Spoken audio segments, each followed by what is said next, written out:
Hi అండి, ఈరోజు మన ఇంటికి అతి ముఖ్యమైన అందాన్ని ఇచ్చే పని జరుగుతోంది. గేట్ ఎంట్రన్స్ దగ్గర బండలు అతికిస్తున్నాం. ముందుగా గేట్ దిమ్మలకు పిల్లన్స్ డిజైన్ బండలు అతికించాలి. లైన్ లెవెల్ పర్ఫెక్ట్ గా చూసుకుని అతికిస్తేనే లుక్ బాగుంటుంది. ఈ డిజైన్ బండలు ఇంటికి ముందు నుంచి చాలా రాయల్ లుక్ ఇస్తాయి. ఇప్పుడు చిన్న గేటు దగ్గర స్టెప్స్ కి బండలు వేస్తున్నాం.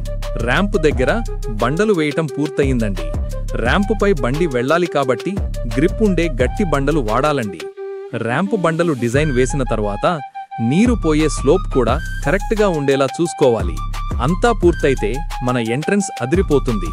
ఈ గేట్ ఫినిషింగ్ మీకు నచ్చితే సబ్స్క్రైబ్ చేయండి. మళ్ళీ నెక్స్ట్ వీడియోలో కలుద్దాం.